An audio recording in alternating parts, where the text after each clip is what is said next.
आज उसकी शादी हुई थी और वह अपने ससुराल आ गई थी। अपने पति के कमरे में बैठी थी, अपने पति का बेसब्री से इंतज़ार कर रही थी और दुल्हन के कपड़ों में बहुत ही ज़्यादा नर्वस हो रही थी। ये बहुत ही कम उम्र की लड़की थी, बिल्कुल 15 साल की लड़की थी। उसके ज़िंदगी में जो तूफ़ान आया था वह तो जाने का नाम ही नहीं ले रहा था, ना ही थमने का नाम ले रहा था, जिसकी वजह से तूफ़ान को आगे बढ़कर इसने स्वीकार किया और अब एक दूसरे की ज़िंदगी में दोनों पति पत्नी की तरह शामिल हो चुके थे। लाल चुनरी ओढ़े बैठी दयानंद का इंतज़ार कर रही थी। वह लाल लहंगा पहने बड़ी बेसब्री से इंतज़ार कर रही थी। इस तरह हड़बड़ी में शादी हुई थी। उसे सिर्फ देवी माँ की लाल चुनरी ही उड़ाकर सारे रस्म निभाए गए थे। लेकिन वह नासमझ थी, नादान थी। उसकी उम्र 15 साल की थी। सिर्फ 15 साल की उम्र में ही उसके ऊपर पहाड़ टूट पड़ा था। वह ऐसी परेशानी में पड़ गई थी।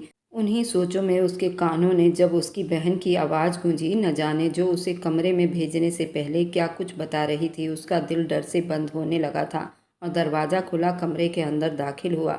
दयानंद बहुत ही ज़्यादा तनाव में था, जिसके चेहरे पर कमरे में दाखिल होते ही उसने अपने पत्नी को एक नज़र डाले बिना उसके तरफ कमर रखे सोफे पर बैठ गया।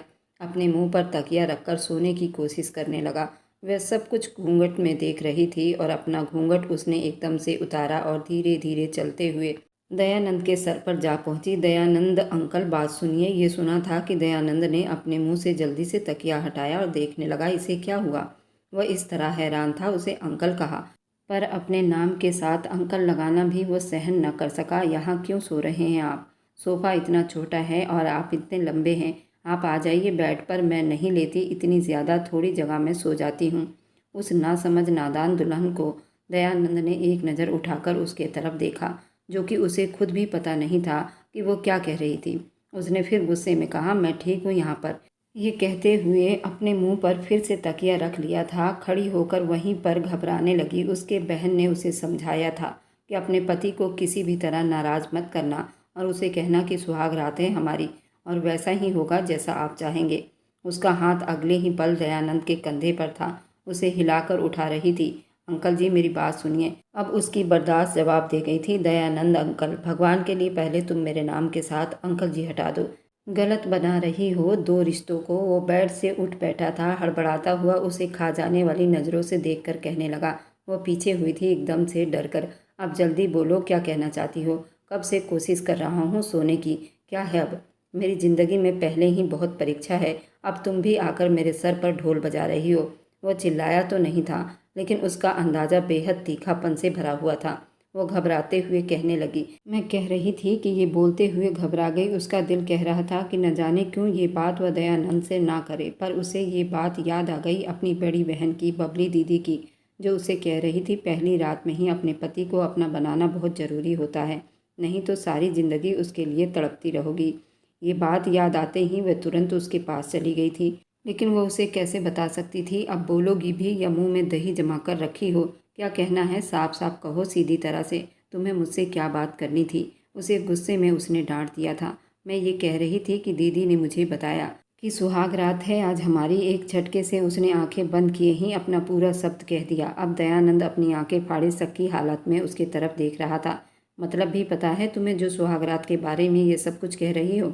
उसकी आवाज़ गुस्से से तेज हुई थी। वह तो डर कर एकदम से पीछे हुई थी। नहीं, एकदम से उसे डर ने सताया था। दयानंद ये देखकर अपना गहरा सांस छोड़ा था।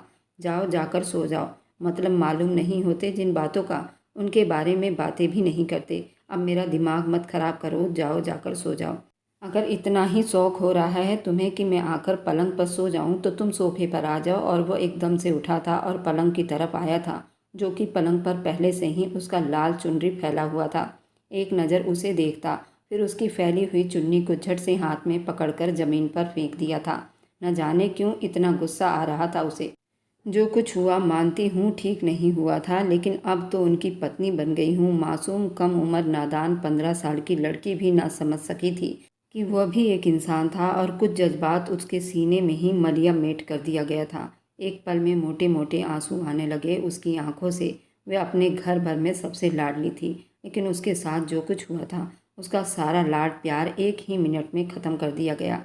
और जो उसे छोटी गुड़िया कहकर बुलाता था दयानंद, वह तो इतना उससे नाराज़ था। वह रो रो कर अपना बुरा हाल करके बोली थी और वहीं बैठे बैठे सोफे पर सो गई। और गहरी नींद की वादियों में कब खो गई उसे पता ही नहीं चला। तितली की अगली सुबह आँख खुली थी। दयानंद उसे उठाने की कोशिश कर रहा था। दरवाज़ा बजते ही उसने एकदम से उसका बाजू पकड़कर हिलाया। हड़बड़ाकर उठ गई और कहने लगी, कौन है, कौन है? क्या घर में चोर घुस आया है? वह इतनी गहरी नींद में थी, एक पल के लिए दयानंद उसे देखता ही रह गया। कोई शक नहीं था, वह बहुत ज़्यादा खूबसूरत थी, कम उम्र, मासूम थी। उसके बिल्कुल बराबर उस वक्त उससे चिपक कर उसके सब्र की परीक्षा ले रही थी। पहले होश में आओ, कोई चोर नहीं आया, दरवाज़ा बज रहा है। इससे पहले कि तुम्हें कोई देख ले, जाओ, जाकर बेड पर सो जाओ, मैं दरवाज़ा खोलकर देखता हूँ कौन है। उसने तो उसे कुछ भी ना कहा। अगले ही पल अपनी आंखें मसलती हुई जाकर पलंग पर आड़ी तिरछी होकर सो गई और फिर गहरी नींद की वादियों में चली गई। बड़े अफसोस से आनंद ने एक नज़र तितली को देखा। कब बड़ी हो गई लड़की पता ही नहीं चला। वह आगे बढ़ा, सर झटक कर जैसे ही दरवाज़ा खोलकर देखा तो उसकी माँ सामने ही खड़ी थी और उसे बहुत गौर से देख रही थी। फिर कुछ पल चुप रहने के बाद कहने लगी, तितली कहाँ है? उससे कहो कि जल्दी से तैयार हो जाए। आज रिसेप्शन है, घर में ही रिसेप्शन के फंक्शन को रखा गया है और सभी को यहीं पर खाना खिलाया जाएगा। वह अपनी माँ की बात सुनकर कंधे उचकाते हुए बेड की तरफ इशारा करके बताया कि अभी तक वह सो रही है, आप खुद ही उसे जाकर जगा दीजिए। उसे समझ नहीं आती मेरी कोई भी बात। न जाने कौन सा पाप किया था मैंने ज़िंदगी में, जो ये बेवकूफ़ लड़की मेरी किस्मत में आ गई। वह पल यही था कि वो उठकर बैठ गई थी और उसने अंगड़ाई लेकर ये सब सुना था। अगले ही पल एकदम उदासी सी छा गई थी उसके चेहरे पर। तो क्या मैं उनके किसी पाप की सजा हूँ? उसकी आंखों में एक बार फिर से आंसू झिलमिलाने लगे। वो बिल्कुल नादान थी, लेकिन इतनी भी नहीं थी कि दयानंद के नाराज़गी को समझ न सके। उसने अपने दुपट्टे को इधर उधर ढूंढना चाहा, चारों तरफ नज़र दौड़ाई और फिर जल्दी से अपने सर पर दुपट्टा ओढ़ते हुए बाहर आई, जहाँ उसकी सासू माँ उसे कड़कदार नज़रों से देख रही थी। उठ गई मैडम जी, वैसे तुम्हें दयानंद से पहले उठना चाहिए था। उनकी ये सारी बातें वो बिल्कुल पुतला बनी सुनती रही। लेकिन नाश्ता तो मुझे बनानी ही नहीं आती आंटी जी। उसके सास का दिल किया कि उसकी ये बातें सुनकर वो अपना सर पीट ले। कोई बात नहीं, तुम जाओ, जाकर मुंह हाथ धो लो, तैयार होकर फिर किचन में आओ और फिर नाश्ता बना कर दो। दयानंद तो बहुत लाडला है, वरना तुम्हारे चक्करों में वह वैसे ही भूखा चला जाएगा ऑफिस। उसे जल्दी से ये बात बताकर नीचे चली आई। ऑफिस? अभी कितने ही दिन हुए हैं मेरी शादी को जो ऑफिस जा रहे हैं? मेरी बबली दीदी ने बताया था कि दयानंद को ऑफिस तो 2-3 दिन जाने मत देना, दयानंद की ऑफिस की छुट्टी करवा लेना। ये सोचते ही वॉशरूम में चली गई और मुंह हाथ धोकर नीचे आई तो नाश्ते के लिए दयानंद इंतज़ार कर रहा था। किचन में आंटी मौजूद थी। उंगलियां मोड़ते हुए वह दयानंद के पास आई थी। दयानंद, बात सुनिए मेरी। वह इस वक्त चेयर पर बैठा अखबार पढ़ रहा था। अखबार का एक कोना फोल्ड करके हैरानी से कहने लगा, बोलो क्या बात करनी है तुम्हें? आज हमारी शादी का पहला दिन है और आज ही आप ऑफिस जा रहे हैं और फिर रिसेप्शन भी तो है, आपको छुट्टी कर लेनी चाहिए। उसकी ये बात सुनते ही दयानंद को गुस्से का फुहार छटका था और एकदम से चेयर से उठा और उसके पास जाकर कहने लगा, तुमसे कितनी बार कहा ये अपने बेवकूफ़ दिमाग से अजीब तरह की बातें मत किया करो। और हाँ, हमारी शादी कोई आम हालात में नहीं हुई है, तुम अच्छी तरह से जानती हो ये बात। और फिर क्यों अपने साथ साथ मुझे भी खपा रही हो? और तुम्हारी उम्र जितनी है उतनी बातें करोगी तो अच्छी भी लगोगी। तुम्हें ये सब बातें समझ क्यों नहीं आ रही? रही बात जहाँ तक रिसेप्शन की, वह अनाथ आश्रम के बच्चों को खाना खिला दिया जाएगा। उसने ये बातें बहुत ही ज़्यादा गुस्से में कही थी तो वह डर कर बिल्कुल सहम चुकी थी। अब नाश्ता मिलेगा भी या फिर तुम्हारी बेवकूफ़ बातें सुनने को मिलेगी या फिर तुम्हारी इस बातों से पेट भर लूँ? दयानंद का ऐसा गुस्सा देखकर वे एकदम से जल्दी से किचन में दौड़ी थी। लेकिन आंटी जी ने तो खुद ही नाश्ता बना लिया, ये लो पकड़ो और जाकर दे आओ दयानंद को। अगर तुम्हारे भरोसे पर ही रही तो आज मेरा बच्चा बिना नाश्ता किए भूखा ही चला जाएगा। अब आंटी भी नाराज़ थी तितली से। ऐसी तीखी बातें सुनकर तितली को बहुत दुख हुआ था और आंखों में उसके भी आंसू आने लगे। वह कांपते हुए हाथों से नाश्ते की ट्रे उठाए दयानंद के सामने टेबल पर रखकर पलटने ही वाली थी कि उसका पैर टेबल के कांच में फंस चुका था। जैसे ही मुड़ी तो वह गिरते गिरते बची थी। उसने एकदम से दयानंद का शर्ट पकड़ लिया। अब यूं था कि कुर्सी पर दयानंद बैठा हुआ था, उसके ऊपर वह गिरी अपनी मुट्ठियों में उसका शर्ट जोर से पकड़ी हुई थी और खुद को गिरने से बचा रही थी। उस पर वह चिल्लाकर कहने लगा, तुमसे ढंग से कोई काम नहीं होता। अगले ही पल वह सीधी हुई। अगर अपनी आंखें खोलकर चलोगी तो ये सब कुछ नहीं होगा। अरे प्लीज़ यार, मम्मी इसे कुछ तो ढंग से सिखा दो, अब तो मेरी ज़िंदगी ही बर्बाद हो गई। वह फिर से गुस्से में कहता उठ खड़ा हुआ और चाय का कप लिया, 2 घूंट भरकर वापस रख दिया। आंटी उस बीच वहाँ आ चुकी थी। उसकी बात बड़ी गौर से सुनी थी। बेटा नाश्ता तो पूरा करते जाओ, उससे कहने लगी। लो कर लिया। सुबह ही सुबह उसने अपने सामने खड़ी अपनी बहू तितली को घूर कर कहा, जो अब सर झुकाए रोने में बिजी थी। यही पल था जब दयानंद की नज़र उसकी आंखों में ठहर सी गई। वह आंसुओं के साथ रो रही थी। अगले ही पल दयानंद ने अपनी नज़रें चुराई और छोटे छोटे कदम उठाता वहाँ से निकल गया। अब यहाँ खड़ी खड़ी मेरी शक्ल क्या देख रही हो? उठाओ इस मेज पर और गिरा हुआ सामान समेटो, नहीं तो काम नहीं होता तो कमरे में ही बैठ जाया करो, नीचे मत आया करो। अजीब मुसीबत तुम्हारे अंकल ने हमारे सर पर लाकर ला दी है। आंटी आगे बढ़ते हुए दोबारा अंदर किचन में चली गई। तितली वह सब साफ करते हुए सोचने लगी, उससे ऐसी क्या गलती हो गई जो उसे ये सब कुछ सहना पड़ रहा है। फिर उसे वह खतरनाक रात याद आ गई थी जिसे बीते हुए सिर्फ एक दिन हुआ था और उसकी पूरी जिंदगी बदल कर रह गई थी। ये शादी किस तरह हुई थी, एक पल उसकी आंखों के सामने घूमने लगा। वह वहीं कुर्सी पर भीगी आंखों के साथ सोचने लगी, आखिर उसकी गलती क्या थी। शादी का माहौल था, सारे लोग मुस्कान के घर पर मौजूद थे। उन्होंने हर मेहमान के लिए अच्छा खासा इंतजाम कर रखा था। तितली अपने माँ और पापा के साथ वहाँ पर शादी के प्रोग्राम में गई थी। ये शादी उसके बुआ के घर थी। तितली उसकी बुआ की बेटी थी। तितली इधर उधर घूम रही थी। वह अपने माँ बाप की इकलौती बेटी थी जिसे उन्हें बड़ी लाडों से पाला था। तितली की कजन बबली की शादी थी और सब उसके फंक्शन में वहाँ रुके हुए थे। आंटी जी भी अपनी दोनों बेटी और एक बेटे के साथ वहाँ मौजूद थी। खूब हल्ला गुल्ला हो रहा था। प्रिया देवी के कमरे में ढोल थाप पर गीतों की सुरताल तेज हो रही थी। मेहंदी लगाई जा रही थी। हर कोई खुश दिखाई दे रहा था। तितली बबली के बगल में बैठी गला फाड़ फाड़ कर गाना गा रही थी जब शीतल उसके बराबर में बैठी। बस कर दो तितली यार, कितना सर खपा रही हो, इससे अच्छा तो स्पीकर पर ही गा लेते। ये सुनते ही तितली का मुंह बना था। स्पीकर से ज़्यादा अच्छा तो मैं खुद गा लेती हूँ, उससे कहा तो वह सारे लोग हंसने लगे। देखो ये हंस रहे हैं ना, मतलब ये भी स्पीकर के भूखे हैं, तो भगवान के लिए अपने गले को आराम दो और हमारे कानों पर थोड़ा सा तरस खाओ।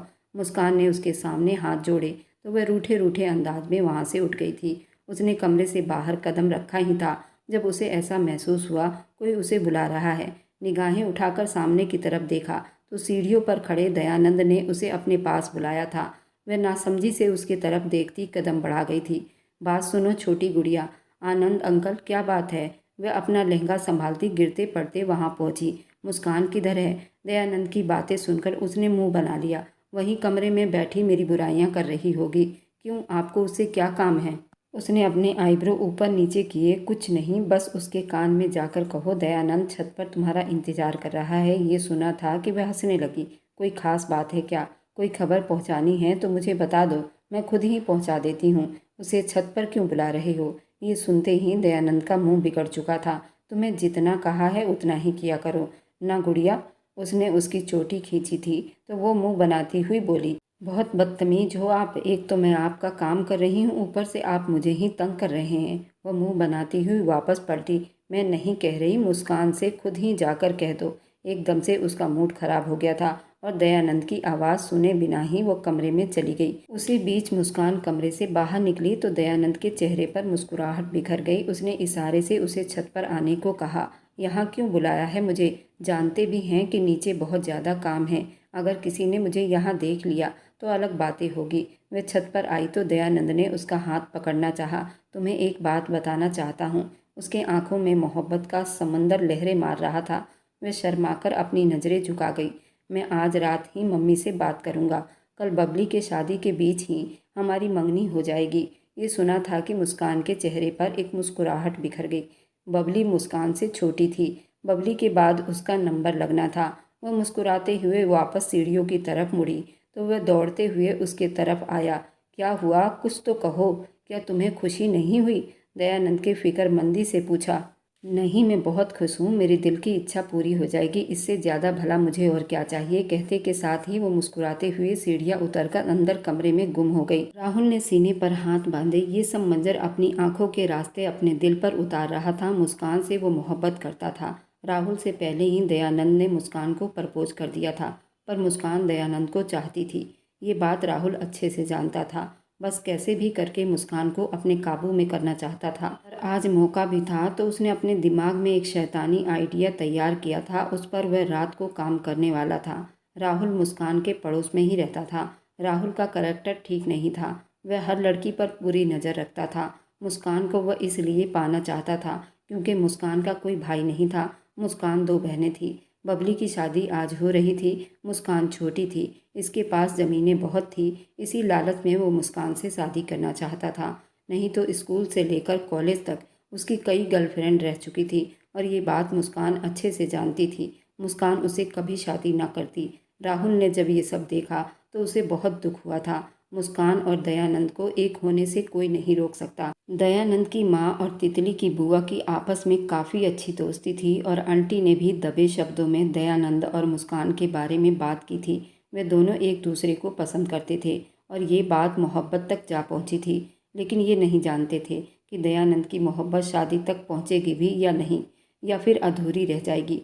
तितली, तुम्हारी यहाँ कोई जगह नहीं बनती। तुम प्लीज़ कोई और कमरा ढूंढ लो। कई लड़कियां उस कमरे में मौजूद थी।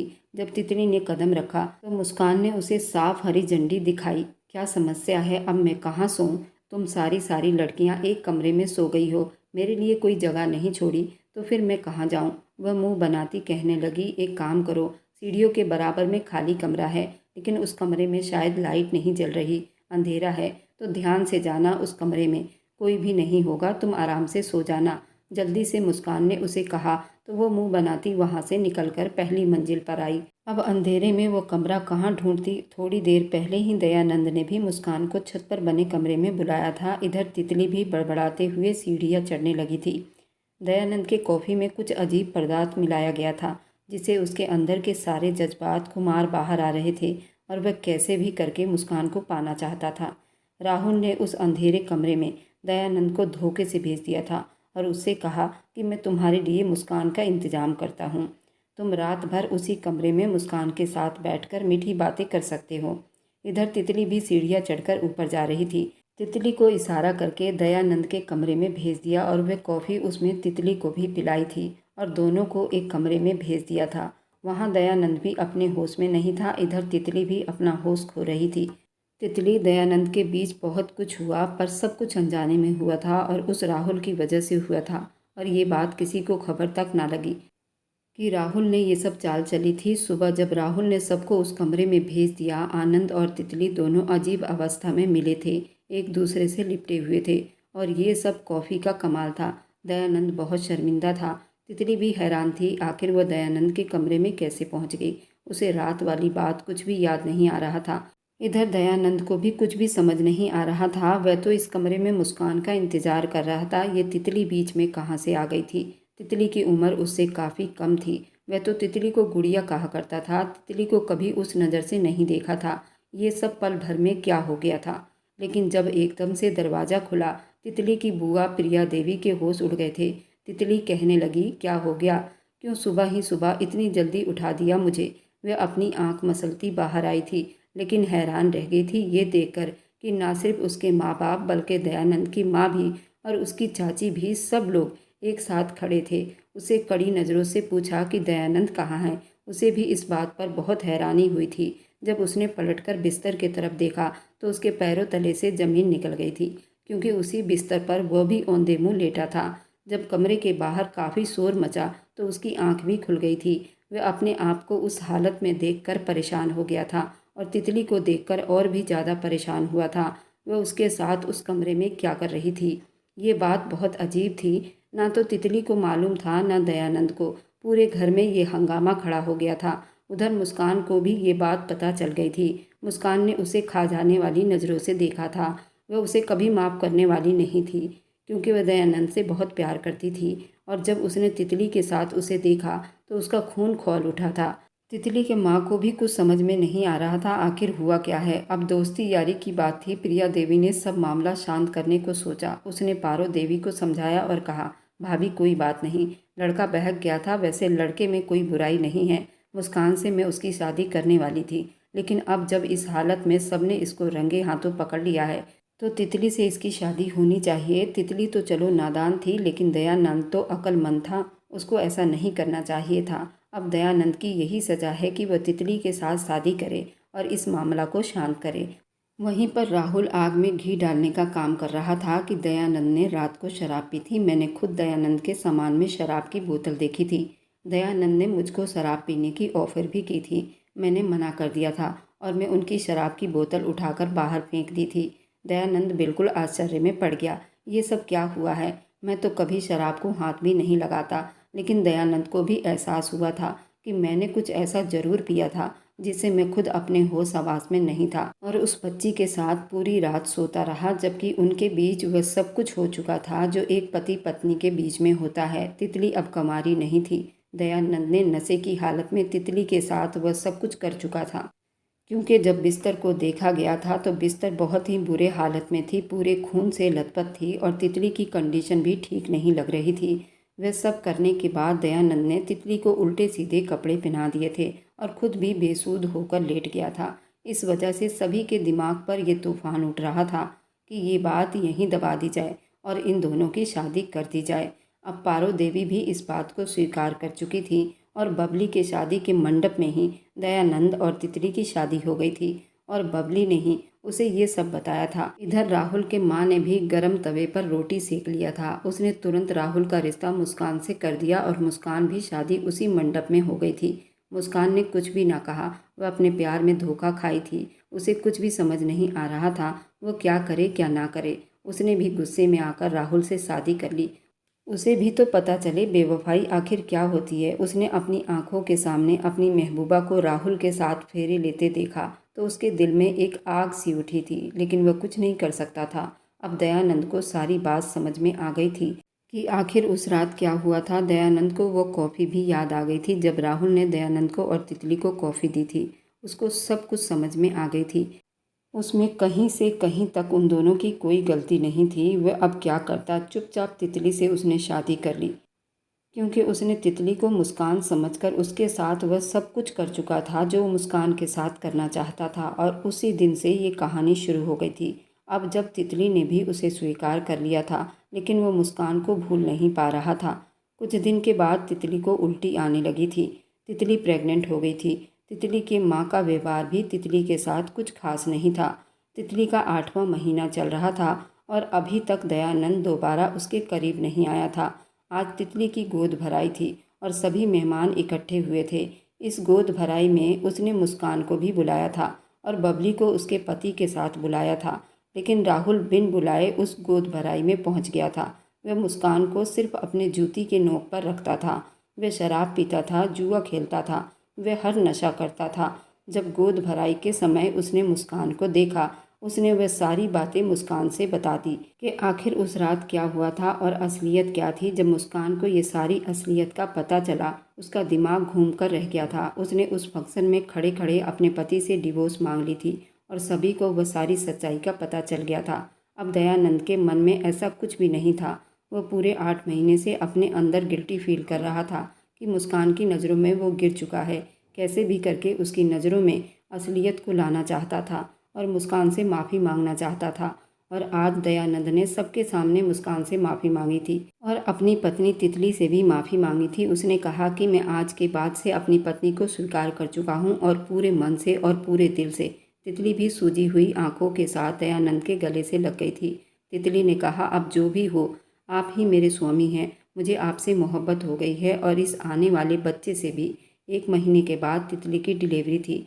तितली को बड़े ऑपरेशन से बेटा हुआ था, क्योंकि उसकी उम्र बहुत कम थी और उसने एक बच्चे को जन्म दिया था। दयानंद के बेटे आनंद के आने से घर में एकदम चहल पहल, रौनक लग गई थी। आनंद भी बहुत खुश था, तितली को पलकों पर रख रहा था। आज दयानंद का बेटा पूरे 3 महीने का हो गया था। तितली की कंडीशन भी ठीक हो गई थी। आज तितली को दयानंद घुमाने व बाहर होटल ले गया था और वहाँ पर 2-3 दिन रुकने वाले थे। आज दयानंद बहुत ही रोमांटिक मूड में था। तितली भी उसको बराबर देखे जा रही थी।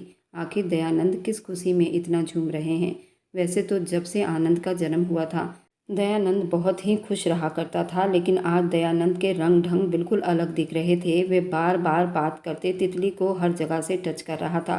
तितली ये बात बार बार नोट कर रही थी और वह भी उसके प्यार के लिए कब से तरस रही थी। और जब उसने रूम में ही आइसक्रीम मंगवाई, वह भी तितली के पसंद की, तितली से कहा कि एक ही आइसक्रीम में हम दोनों खाएंगे। तितली ने मुस्कुराकर उसकी तरफ देखा और एक ही आइसक्रीम से दोनों खाने लगे।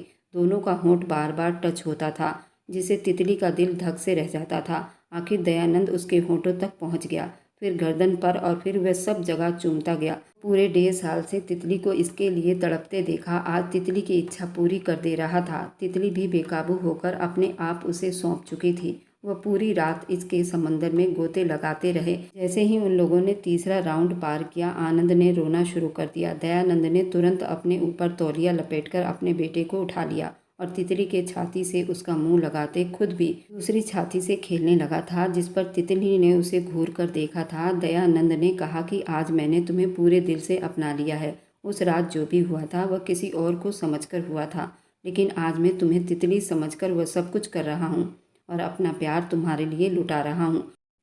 तो तुम इतने नखरे दिखा रही हो, अब मुझसे तुम्हें कोई नहीं बचा सकता। जल्दी से आनंद को दूध पिलाओ और फिर मेरी तरसती मोहब्बत के प्यास को बुझाओगी। तुम इश्क की वो समुंदर हो जिसे पीने से और प्यास बढ़ती है। तुम वो देवी हो, सिर्फ मेरे लिए बनी हो। भगवान ने सिर्फ तुम्हें मेरे लिए बनाया है, तभी तो तुम मेरी झोली में आकर गिर गई थी। ये थी उन दोनों की प्रेम कहानी। मुस्कान बार बार दयानंद को फ़ोन करती थी और उससे वो वापस अपनी मोहब्बत पाना चाहती थी, लेकिन दयानंद ने कहा कि नहीं, मैं अब किसी और के साथ धोखा नहीं कर सकता। मेरी पत्नी बिल्कुल बेकसूर थी, उसमें उसकी कोई गलती नहीं थी, लेकिन उसने मुझे असली मोहब्बत करना सिखाया। अब तुम्हारे साथ दोबारा आकर मैं खुद की नज़रों में नहीं गिरना चाहता। मुझे माफ़ कर दो मुस्कान। इस कहानी में आखिर किसकी गलती ज़्यादा थी? क्या दयानंद को मुस्कान को दोबारा मौका देना चाहिए या नहीं? अगर मुस्कान उससे सच्ची मोहब्बत करती थी तो उस पर विश्वास कर सकती थी, लेकिन मुस्कान ने ऐसा नहीं किया।